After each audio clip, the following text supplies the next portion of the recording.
As gamers enjoy the new release, Paper Mario: The Origami King this week, you may be wondering, how did the Paper Mario series reach this point? Who's responsible for the beloved line of games? Where did it all begin? Let's take a look back on these classic RPGs today. Development of the first Paper Mario game began shortly after the release of Super Mario RPG on the Super Nintendo, and was originally designed to be a sequel to the cult classic.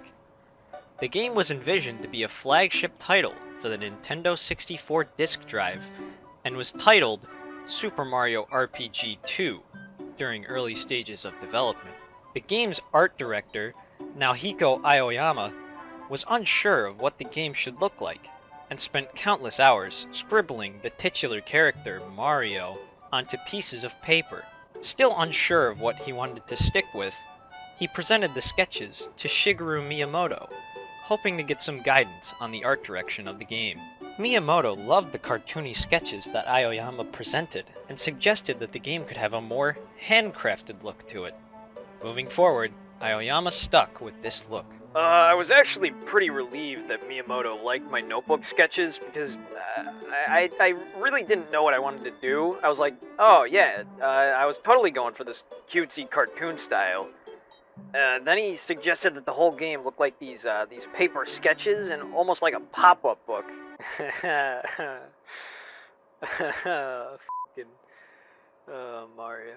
The game continued its development, and was first shown at Nintendo's self-held convention titled Space World in 1997.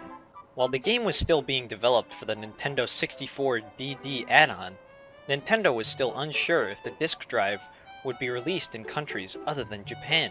Only time would tell if the disk drive was to be a success. Thus, the developers at Intelligent Systems and Nintendo quietly worked on the game for the time being. After learning that the disk drive was a major disappointment, the game's development was shifted to the regular old Nintendo 64. This delayed the game significantly, but this gave the developers and writers much more time to perfect this new genre-defining title.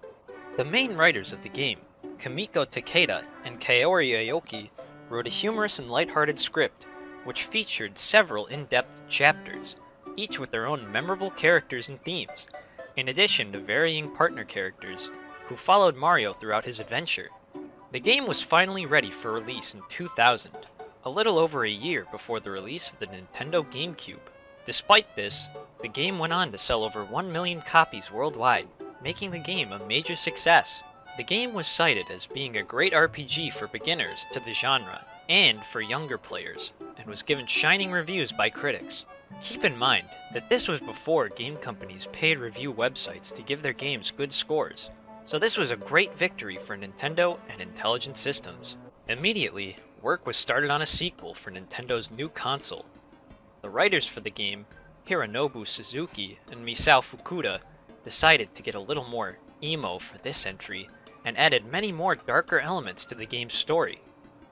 While the chapter-based story returned from the original game, it becomes much more apparent that the writers were pushing the envelope with this entry, including many more themes of loss, love, revenge, and regret. I was kinda in a dark place when I wrote that game. Somebody stole my cat at the time. Her name was Sasha, and yeah, somebody just stole her just right off the porch one morning, and it really pushed me to take the game to a deep emotional place, and you can really see that shine through in Chapter 3. I just really missed her. The game was given much more polished visuals as well by art director Chi Kawabe, taking advantage of the superior graphics of the GameCube. The highly anticipated sequel was first shown off at the 2003 Game Developers Conference, and was playable by the general public at E3 2004, with the game fully releasing in Japan that July in 2004. The game was lauded by critics once again, this time for the game's brilliant story.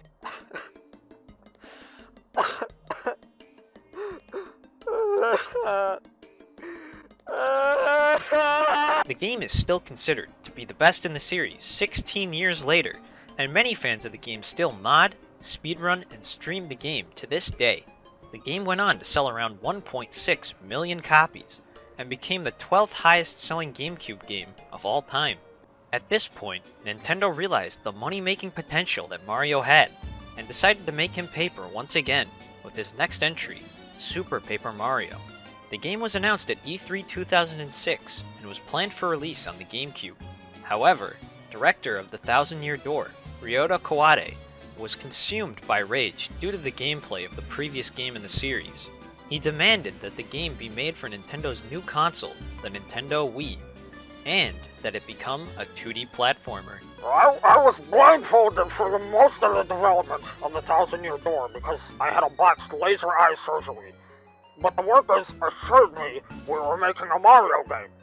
And when I saw the trailer for this Paper Mario, I was furious. I was like, hey, what the f***? It's a Mario game. He should be jumping over pits and hitting turtles and shit. So, for the next one, I demanded that it become a 2D platforming game. Fans were confused by the game's move away from classic RPG, turn-based combat, and exploration, and were surprised to see the game's new elements, such as a scoring system and a new take on combat. You jump on the enemies and they die!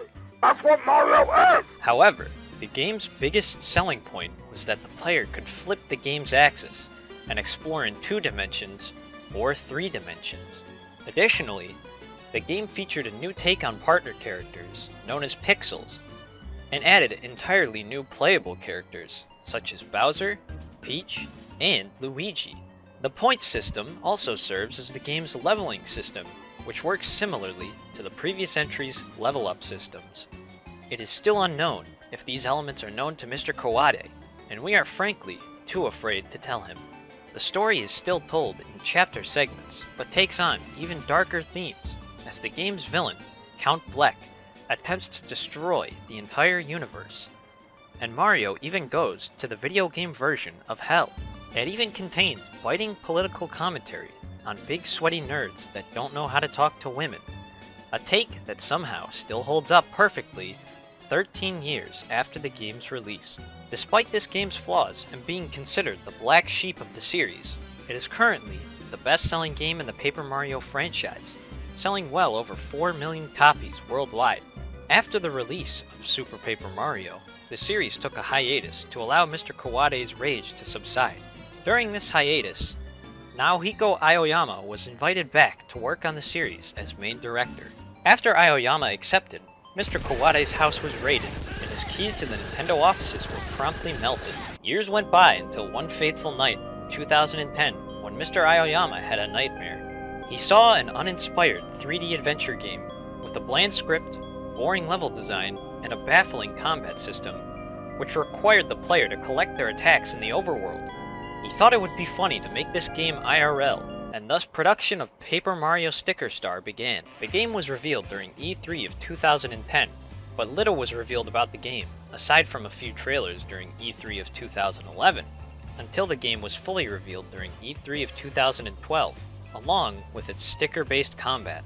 The game greatly de-emphasized staples of the Paper Mario series, such as the partners that accompanied Mario, as well as the aforementioned story. The game was also formatted much like a regular Mario game, featuring small levels, rather than chapters. This outraged many fans of the series, but some were still optimistic that the game would be a quality product. The game was not a quality product, and most fans of the series still hate this game with a burning passion.